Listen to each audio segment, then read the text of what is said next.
The night the floodlights went up, Patrick Reeves watched 2 decades of astronomical data become garbage at the Blair Mountain Observatory.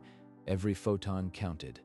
But that Tuesday, a glare washed over the summit like a municipal sunrise. Down in the valley, the Cedar Hollow Homeowners Association was installing 47 LED floodlights for safety. Angela Whitmore supervised, clipboard in hand. By nightfall, the pool, clubhouse, and entry monuments blazed like a stadium. The mountain went orange, and Patrick's instruments screamed. 3 kilometers up the switchback road, the observatory's photometers shattered their monthly limits in under 4 hours. Light pollution had tripled. This isn't just a nuisance. It's data death. With these light levels, we can't certify a single frame for the NASA contract. You just knocked us out of NASA compliance. Those lights have to come off tonight. We're not compromising community safety for your hobby. The Dark Sky Compact is a suggestion, not a suicide pact. Our residents want to see their own driveways at night. Patrick, we're seeing a 300% deviation in your background flux. I've flagged the quarterly audit. If this isn't fixed, the cooperative agreement gets suspended immediately. 2 days later, the letter arrived. NASA informed Patrick that the $48 million cooperative agreement was suspended pending full compliance review. Patrick requested an emergency HOA hearing. Armed with the Dark Sky Compact every lot owner had signed at closing, he knew the board had no legal room to refuse. Every homeowner agreed to maintain dark skies for the observatory. These floodlights violate that agreement. We need them off. That agreement is 25 years old. The safety of our residents is a higher priority. We're not turning off the lights because of some stargazer's hobby. He displayed the light meter readings. Background flux had tripled, exceeding the compact's legal threshold by 180%. Those numbers are theoretical. Until NASA actually pulls funding, I see no real harm. This discussion is closed. The board voted. 5-1. Angela smiled. Patrick felt the floor drop out. They think I am bluffing. They don't know the suspension letter is already real. What did they say? They voted to keep the lights. I don't know what else to do. Without NASA, we can't pay our staff. The floodlights blazed on, and Patrick Reeves understood that science alone would not save them. He needed a different weapon. The quarterly NASA audit had been a formality for 15 years. But this time, Dr. Marcus Okonkwo arrived in person, his briefcase heavy with compliance protocols. Patrick, we need to review the data together. The remote diagnostics flagged a non-compliance event that can't be ignored. In the control room, Marcus pulled up the before and after comparison. The contamination was absolute. Every frame taken after that night is unusable. Your photometric baseline is destroyed. The cooperative agreement requires certified dark skies. I've been trying to tell the HOA, but they won't listen. Is there any waiver? Any grace period? Number. The dark sky clause is a hard requirement. Without a clean compliance report, the funding stops. I am sorry, Patrick. This is now permanent. He reached into his briefcase and withdrew the official document. Grant suspension, formal notification. The $48 million cooperative agreement was frozen indefinitely. 600 jobs. The planetarium, the STEM program, the town's entire tourist economy. It all rested on that funding. You might have legal recourse against the HOA. As a federal grantee, you can enforce the compact through civil action, but NASA can't wait. Patrick stared at the suspension notice, the weight of a collapsing mountain town pressing on his chest. Within hours, the grant freeze ricocheted through Cedar Hollow like a seismic shock. The planetarium locked its doors first. I am sorry, everyone. Until NASA reinstates the funds, we can't keep the planetarium open. Your positions are terminated effective immediately. The school district's STEM program, funded by the same grant, sent a letter home. All after-school science clubs canceled until further notice. I've run this diner for 19 years. Without the tourists coming for the observatory, I'll be closed by Christmas. My husband got his pink slip this morning. He was a technician at the planetarium. We have 2 kids and a mortgage. Main Street turned into a gallery of of going out of business signs. The scent of cedar and tourists had been replaced by silent storefronts. The cause is unequivocal. Angela Whitmore's Floodlight project rendered the observatory's data unusable.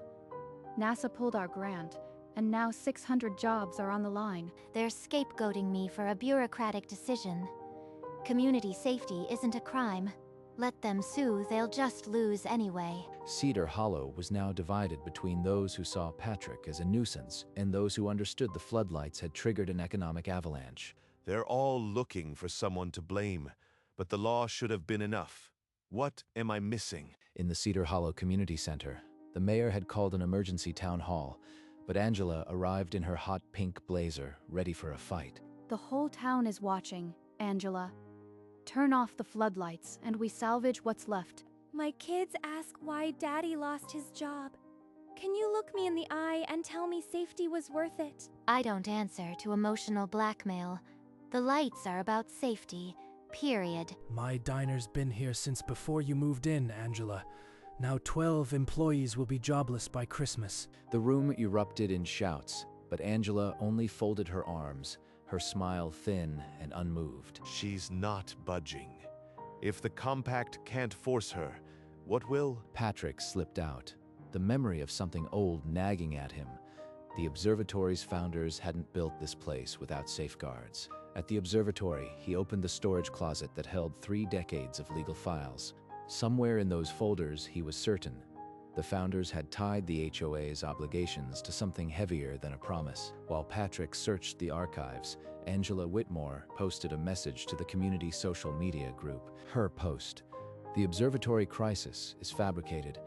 We've asked the sheriff to investigate Mr. Reeves for trespassing and harassment." An hour later, Sheriff Mike Torres arrived at the observatory. Patrick, we've received a complaint that you've been trespassing on HOA property. Is that true? I haven't been off the mountain in a week. She's trying to intimidate me, Mike. I figured. But she's got money for lawyers. Tread carefully. This could drag on.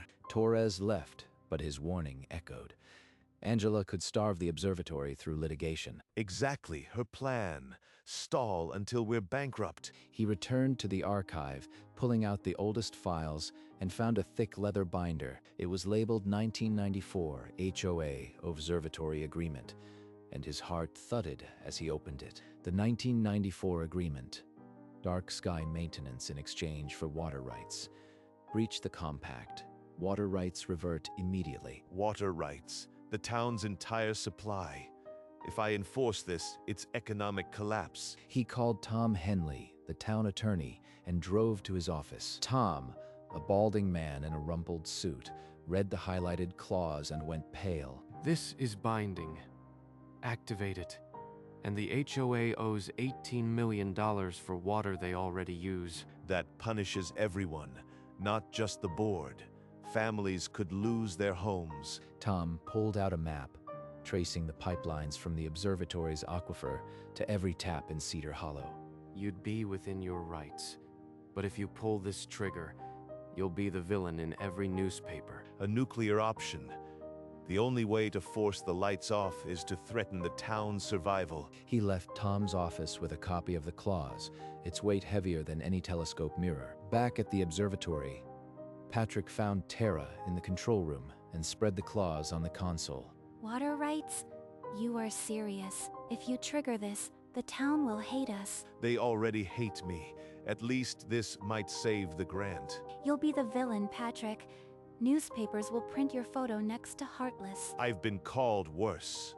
If it means the lights come down, I'll do what I have to. The next morning, Lisa Park stood at the observatory gate, clutching a pink slip. Mr. Reeves, we're losing our house. Please, there has to be a way.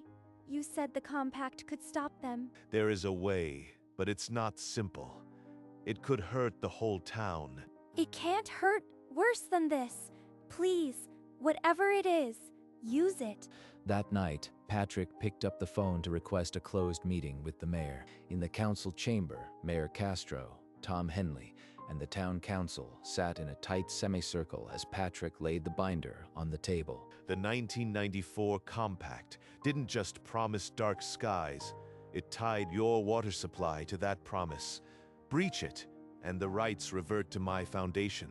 This clause hasn't been tested, but Tom confirmed it. The HOA's floodlights triggered a reversion that could cost $18 million. You'd leverage the entire town's water against the floodlights?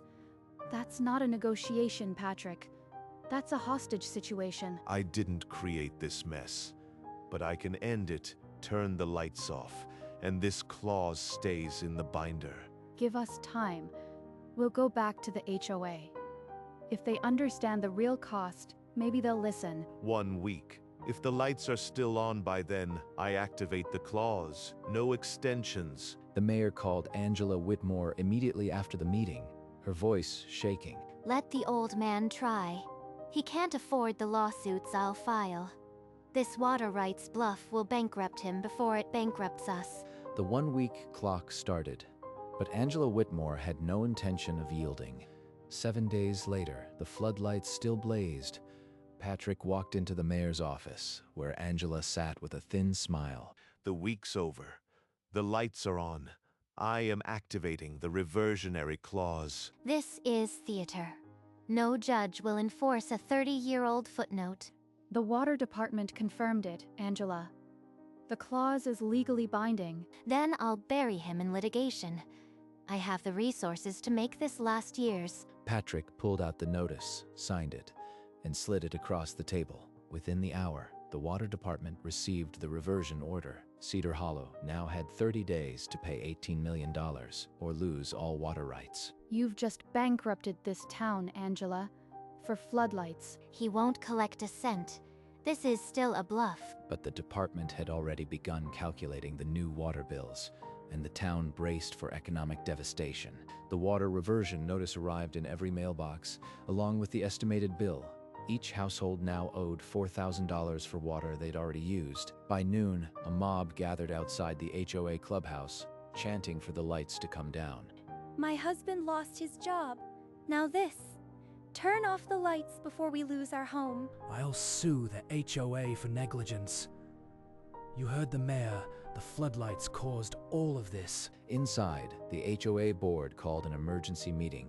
Angela Whitmore didn't show. The board deadlocked 3-3. The fear of a resident suing for a twisted ankle in the dark paralyzed them. You are holding the whole town hostage because someone might twist an ankle. This is madness. If you keep the lights, Patrick's water reversion stands, and you owe millions. If you remove them, liability insurance might cover a trip claim. Decide. But the board members, who'd signed personal guarantees for the HOA's finances, were too afraid to vote either way. Angela, from her living room, watched the chaos on the news, her smile finally gone. The next day, Tom Henley issued a formal legal opinion. The 1994 reversionary clause, he wrote, was unassailable. The reversionary clause is ironclad. The only pathway to preserving affordable water is immediate removal of the offending floodlights. Reason has left the building. Only the law remains, and the law says the HOA must comply or the town drowns in debt. A citizen petition demanding the lights come down gathered 2,000 signatures in under 8 hours. This is mob rule. Safety isn't negotiable, no matter how many signatures you wave. We'll fight this legally. But her rally drew fewer than a dozen residents, and the news cameras captured her standing nearly alone. Inside the HOA, a board member finally spoke up. We can't wait for a court to save us. We have to vote again. If the board can't decide, the town council will ask a judge to mandate light removal. No one is above the law. The HOA board scheduled an emergency session for the following evening with a clear ultimatum from the town. Patrick watched from the observatory as the legal mechanism he'd unlocked pushed the town toward an unavoidable choice. Before the HOA board could act, Angela Whitmore filed an emergency lawsuit alleging extortion. A judge signed a temporary restraining order, preventing Patrick from cutting off the water supply. Patrick, I am serving you on behalf of Whitmore. You need to appear in court. We'll counterclaim for breach of compact. This is a delay tactic, but it stalls the vote. The town's newspaper ran the headline, David versus Goliath lawsuits clog court. This will drag on for months. By then, the observatory will be bankrupt. She's counting on me running out of money, but I am not the one who blinked first. Some residents began to waver, questioning if Patrick's legal gamble was worth the chaos. Stay out of the limelight, Patrick. Let the legal process grind. The clause is still valid. With 2 lawsuits frozen in procedural gridlock, the floodlights remained on and Cedar Hollow waited for a breakthrough. The next morning, Patrick found a note wedged under his truck's windshield wiper. Written in block letters, "Drop the lawsuit or you'll regret it." Later, Lisa Park stood at the observatory gate, her face pinched with anger and exhaustion. You said you had a way to fix this. Instead, we're drowning in legal fees and threats. The HOA broke the compact first. They're the ones who put you in this position, Lisa. My kids might lose their home because of you. You don't even live down here. Later, alone in his cabin, the note crumpled in his fist. Patrick stared at the ceiling. Maybe she's right. Maybe I am the villain here. The lights have to come down, Pat. You know that. The town just needs time to see it. He nodded slowly, but the note in his pocket felt heavier than any telescope mirror. The HOA board reconvened as dusk fell, the room thick with unspoken fear. Angela Whitmore sat at the end of the table, her blazer rumpled. A motion to remove the floodlights was read aloud.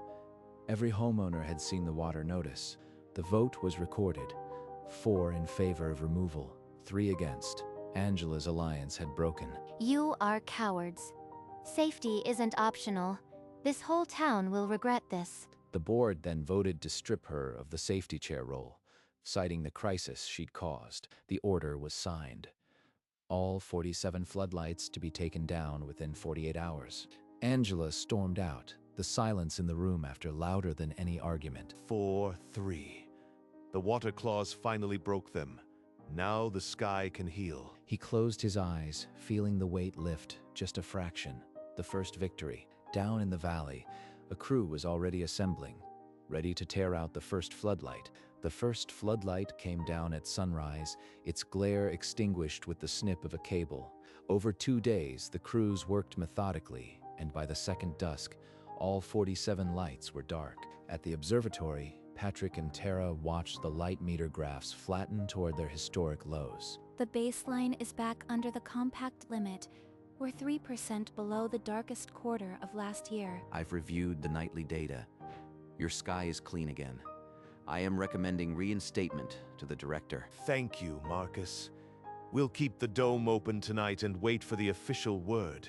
That night, for the first time in weeks, the summit returned to darkness, the Milky Way a silver river over the dome. Angela Whitmore stood at her bedroom window, looking at a darkness she had no part in shaping. The telescope swung into position, its sensors drinking in the unblemished photons that would soon prove the observatory's compliance. Cedar Hollow held its breath, waiting for a letter that would decide 600 futures. The Oversight Committee had completed its formal overnight audit, and at 9:17 a.m., NASA transmitted the official reinstatement. Patrick, the cooperative agreement has been reinstated. You are back online. Thank you, Marcus. I'll tell the mayor. He found Tara in the control room and silently held up the reinstatement letter. It's over. We're funded. We're funded. The observatory is safe. NASA has reinstated our $48 million grant. Cedar Hollow is open for business again, and we will rebuild. The local paper rushed a special edition, its front page bearing 2 words, "Grant restored, jobs saved." By noon, the planetarium had pulled down its closed sign and was preparing for the first school group in weeks. And that night, the stars returned not just as data points, but as a symbol of survival. The planetarium's reopening felt like a second sunrise. Families streamed through the doors beneath a new banner, "Welcome back." In the STEM classroom, children hunched over laptops again, the silence of cancellation replaced by the hum of discovery. Main Street bustled with tourists again. In the distance, a newly painted sign waited beneath a cloth, the shape of a name hidden. I said terrible things to you, but my husband got his job back, and my daughter asked me to give you this. He unfolded the drawing.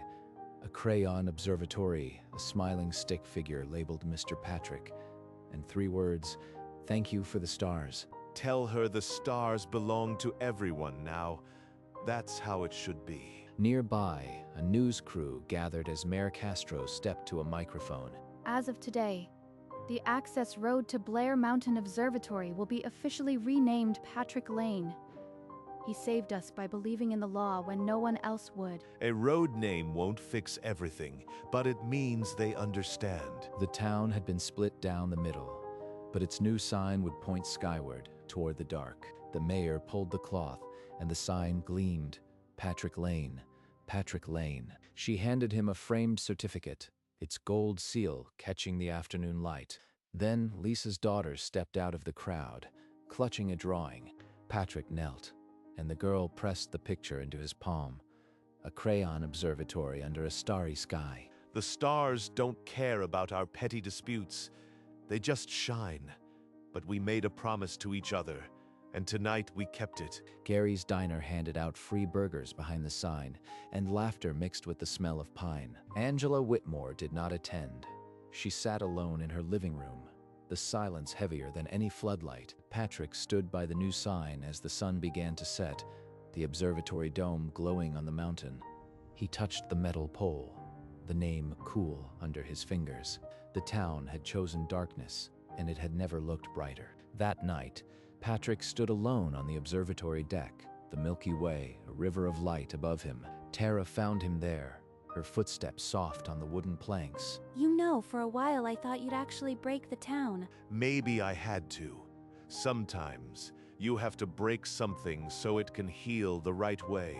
The compact won't be threatened again. The whole town knows what darkness means now. Not just the town. Angela might even understand someday. That's the point of the law. It works for everyone, even when they hate it. They both looked up, the telescope behind them, tracking a distant galaxy. I'd do it all again. Every lawsuit, every threat. Me too, but let's not get a road named after me. They stood in silence under the dome, the stars completing a conversation no words could match. A few days later, an envelope arrived at his cabin door, the return address written in a child's handwriting. Lisa wrote that her husband was back at the planetarium, and her daughter now wanted to be an astronomer. A new drawing slipped from the envelope. A girl beside a telescope, stars above, captioned, "I will protect the dark." That afternoon, the mayor's office announced a new scholarship, the Patrick Reeves Dark Sky Science Fund. That evening, the observatory opened for a public viewing night. The parking lot overflowed. Patrick led the first tour himself, his voice steady as he pointed out Saturn's rings to a line of children. Lisa's daughter wore a new observatory pin, her face lit by the red lamp, utterly silent in awe. The sky above Cedar Hollow was a velvet black from horizon to horizon. The Milky Way, a clean scar of light. The compact, once a forgotten clause, had become a point of pride, printed on welcome signs and taught in classrooms. And the town, which nearly tore itself apart, had learned a truth that science demands and that human communities forget at their peril. Patrick walked out one last time before the new grant period began, the dome open above him. The telescope had been cooling for an hour, its optics ready for another decade of data. He pressed his eye to the eyepiece, the familiar click of the lens aligning with a distant star. This was the real victory. Not the money, not the road, just this. The grant was secure for another decade. The dark sky compact was unbreakable. The floodlights were a memory, but the stars burned as they always had, indifferent and eternal. He had kept the receipt, the founding document, and the sky paid him back. Every night, the Milky Way stretched across the zenith, a promise written in photons. And from the deck, the universe seemed close enough to touch. A slow pullback as the dome shrank beneath the canopy of stars, and the story ended, but the light never would.